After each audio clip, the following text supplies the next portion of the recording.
Hello, everyone. Dr. Vicky here, speaking to you from the Seeds of Transformation Healing Center in Wareham, Massachusetts. It's time to look at the second week of August 2023. Last week, we looked at the astrology and Kabbalah, along with the first week, or I should say the first day of August, which was the full moon in Aquarius. And all the major aspects anyway, that happened last week happened on that first day of August. So we're going to take a look at the second week, starting with Sunday, the 6th. So let's get started.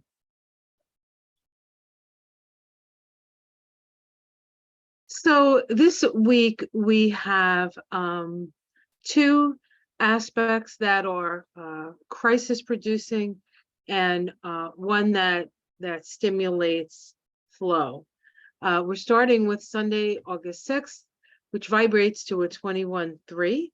That is the world card in the tarot, so you can see that on the right. This is the sun making a first quarter square to Jupiter.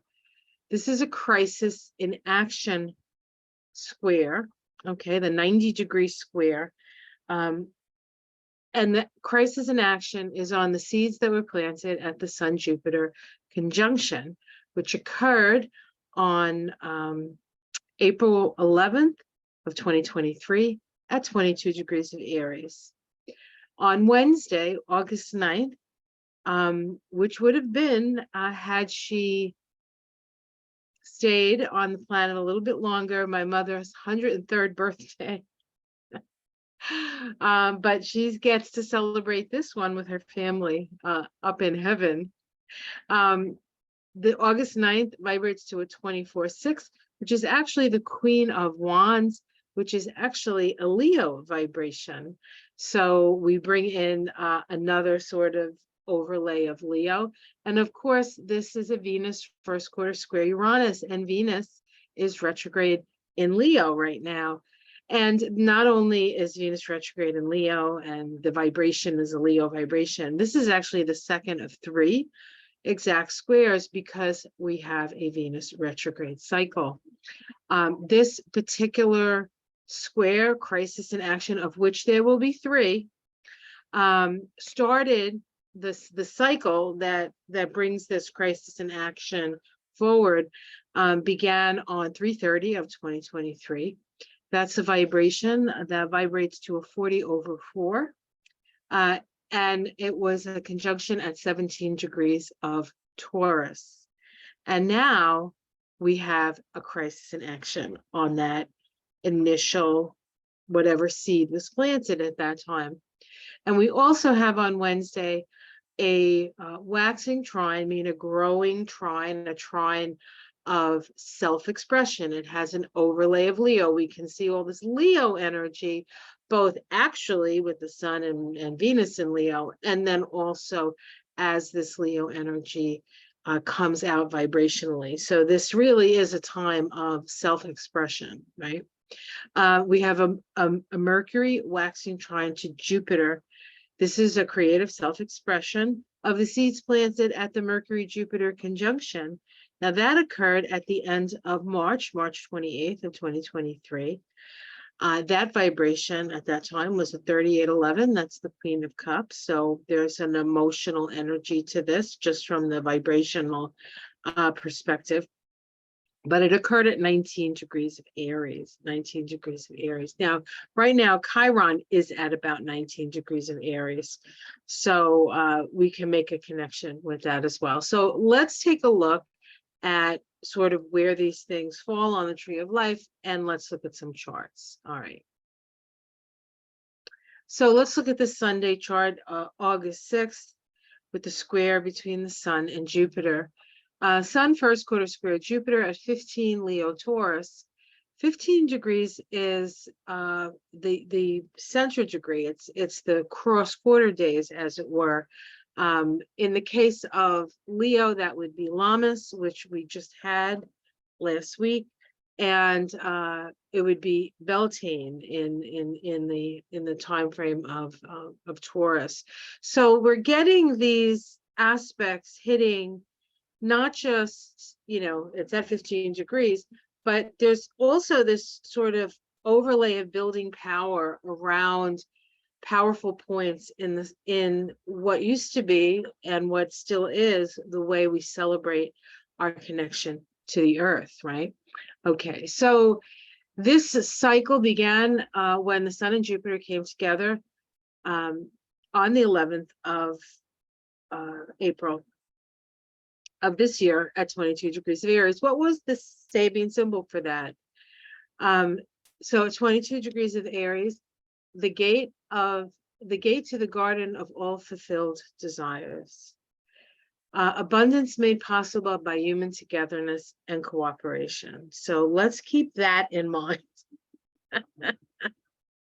Togetherness and cooperation, something that we're working on, I think. Now we have the Sun at 15 degrees of Leo. The Sabian symbol for 15 degrees of Leo is a pageant with its spectacular floats move along the street, crowded with cheering people. The keynote here is the sensational release of energies in a form dramatizing the unconscious aspirations of man's primitive and instinctual nature. That is, however, square Jupiter at 15 degrees of Taurus. The Sabian symbol for 15 degrees of Taurus is a head covered with a rakish silk hat, muffled against the cold. A man braves a storm. The courage needed to meet the crisis precipitated by social ambition. So we have this energy of almost like a show, a pageant, and like exaggerate. Pageants are very exaggerated. They're like they wave. There's a specific way to wave and all that, and it's like, it's for show, right? It's for show. Of course, that's very much a Leo energy. What's for show? Square the crisis that we find ourselves in, right? So there is this sort of energy in a way, almost with two separate, what's the word I want to use? Like two separate focuses, right? One is aggrandizement, self-aggrandizement, a bit with that Leo vibration, and then the Taurus vibration saying, what, let's face what we need to face in order to survive. If we look at this chart, we can see that the Sun is in the 7th house. Now, this is a chart for the United States, and Jupiter is in the 3rd house. Jupiter in the 3rd house is an expansion of ideas, an expansion of media. This is media. The media is the 3rd house. We do have it with Uranus in that house as well, so we can expect perhaps some spectacular things. And then the Sun is in the house of justice, right? Of law, right? The law here. So that's an interesting combination to have. If we look at the tree of life, the vibration, the 21-3 vibration, is actually located right here. It's on the path between Yesod, which is Sephiroth of the moon. It's Yesod means foundation, and Malkuth, which means kingdom, and that's the Sephiroth of the earth. So this is a birthing process that we're going through. So we're giving birth to something, and it's a crisis. So something has to manifest. The 21-3, when you look at it in a card reading, will generally mean the end of something and the beginning of something new. So if we can liken it to giving birth to a child or giving birth to a creative project, once the project is out of the birth canal, which is what this path is really like, then we start a whole new thing, right? That whatever that creation is now has a life of its own, so to speak. And so we can start something new. This vibration is also associated with family karma very often. So we might be experiencing that, or we might be seeing some of that in the outer world. On Wednesday, the 9th, the 24/6 vibration, which is located in Bina. So I've highlighted Bina over here on the right, the black Sephiroth, the black circle. Sephiroth means emanation. And that's associated with Saturn. Bina is connected to Saturn. Saturn is the thing that creates the boundaries, right? The structure of things. So we have Venus making this first quarter square to Uranus. Not the first time it's happened. The first time we experienced this was the 2nd of July, when this occurred at 22 degrees of Leo Taurus. At that time, it was that day was a 16.7 vibration, which is the tower. So there was some sort of illumination that occurred on that day. And that's very close to the United States birthday, right? July 4th. And I believe that that weekend was a very bad weekend for gun violence and mass shootings. Not that that's a surprise to us, right? But it was a big weekend for that, I believe. And we do have a third one that's going to occur on the 29th of September at 23 degrees of Leo and Taurus. This cycle began, right? So this is the first quarter crisis in action square of this cycle. This began on 3/30/2023, which vibrates to a 40/4 at 17 degrees of Taurus. The Sabian symbol for 17 degrees of Taurus is rather perhaps obtuse or occult in a way. There are meanings, but the meanings are hidden to most people, but we'll talk about them. And Dane Rudger does a great job on this. And so I have most of what he wrote about with this symbol. It says a symbolic battle between swords and torches. Refusing to depend upon the past, the seeker turns warrior, fighting anew the eternal great war. Well, what is this great war we're speaking of? The spiritual light within the greater soul must struggle against the ego will that only knows how to use the powers of his material and intellectual world. The powers of his material and intellectual war are the swords, right? The ego delineates, like, I am separate from the all. That's what the ego says. And that can only happen in the mind. In the spirit, the torches, it can't happen. There is no separation within spirit, right? So the spiritual light of the greater soul must struggle against the ego will. So we have spiritual light being the torches, the swords being the ego will. In that battle, the soul always wins. The soul always wins. The ego must surrender to the soul in that battle.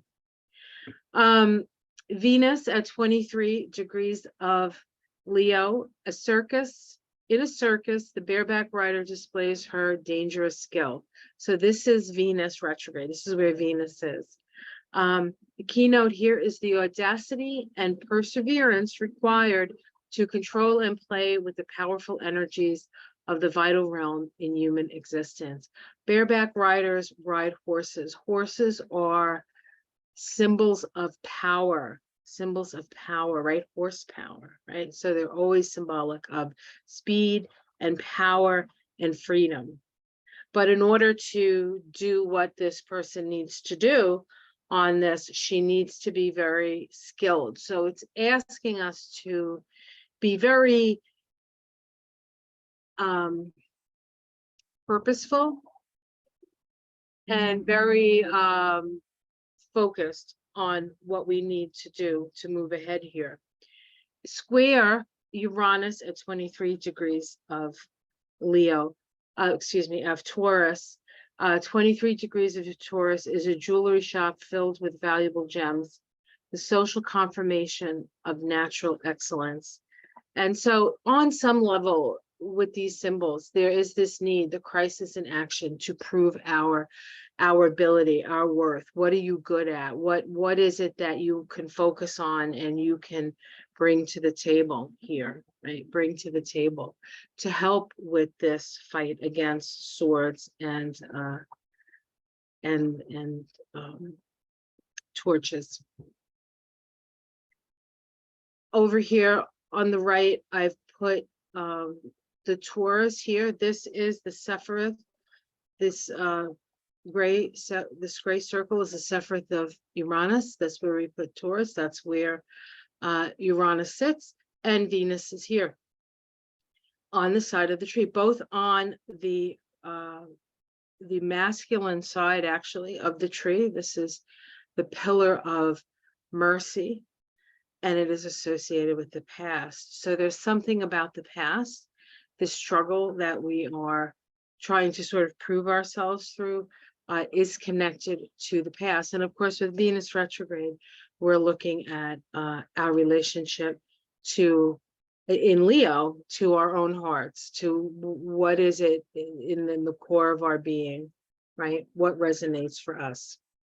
If we look at this chart, we see here's Uranus up here, very actually close to the moon at this time, and it's square Venus. Okay, we also have Black Moon Lilith sitting next to Venus.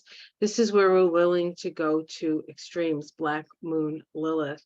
And in the case of this chart, which is the United chart for the US, we do have Uranus in that 10th house, which is Uranus can be chaos. The 10th house is public standing. It's the house of the president. It's the house of the leader. And we have Venus in the house of secret enemies, clandestine meetings, and the like. The interesting thing about this chart is the ascendant of this chart is actually conjunct Donald Trump's Mars. So whether we like it or not, he's going to be a focus of a lot of this energy. We're going to see it being played out in the way that in what's going on with him and his indictments and Jack Smith and Fani Willis. And yeah, so pretty interesting time to be alive. And then we have Mercury making a waxing trine to Jupiter. There's a lot of trines this month. This is one of them, Mercury being your logical mind, Jupiter being your intuitive mind, Mercury being the more left brain side, and then Jupiter being the right, more creative side. But they're in harmony with each other, and they're in harmony with each other in Earth. And so this is an opportunity to bring something into manifestation, brought more so, even more so, because we're activating Bina in the tree of life, which of course is right here, this black Sephiroth, or black circle. And Bina is associated with Saturn, and Saturn builds things. Saturn creates the structure, right? In order to, and Saturn structures things that are going to last the test of time, as it were. In fact, Saturn rules time. But let's take a look at the actual symbology of these particular degrees. We have Mercury waxing trine to Jupiter at 15 Virgo Taurus. Now we're at the middle degrees of the earth signs. So this is the most stable point of the earth signs. The middle degrees are always the most stable, or the most of a sign, right? The most Taurus of a sign, the most Virgo of a sign, the most Cancer of a sign, whatever, because it's right in the middle, right? Creative self-expression flows from the seeds planted at the Mercury-Jupiter conjunction. Well, when did that happen? That happened on the 28th of May. And that vibration was a 3811. That is a Scorpio vibration, and it's the Queen of Cups. Fani Willis, I believe, is a Scorpio. It occurred at 19 degrees of Aries. The Sabine symbol for 19 degrees of Aries is a magic carpet of Oriental imagery. The use of creative, wow, that never happens. that was, you know how you sneeze and you have to sneeze when you have to sneeze? That was a yawn that I had to yawn when it happened. So I don't know what, usually when I yawn like that, it's spirit coming through. So this is important, I guess. The use of creative imagination.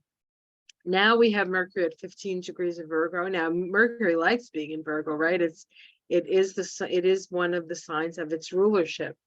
A fine lace handkerchief, heirloom from the valorous ancestors. The quintessence or quintessential, I guess, the quiescence of deeds well done. So the ultimate symbol of a deed well done.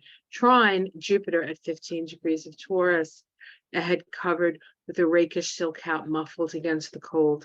A man braves a storm. The courage needed to meet the crisis precipitated by ambition. I feel like there's something that's been worked on and perfected that comes into manifestation at this time. So this can be a very positive thing. Now, if we look at the chart itself, we have Jupiter in that third house. The third house is the house of communication. It has the energy of Gemini, right? It's the house of siblings. Trine Mercury in the house of what's fair and what's right. And it's also the house of relationship. Now, in this chart, because I have erected it for Washington, D.C. This is the chart for the United States with this trine. And we have Saturn on the ascendant. So this is a serious, things that are happening, as say, are being taken very seriously. So very good. Very good. All right. So we'll do the next week ahead in a separate video. And until then, have yourself a wonderful week and namaste.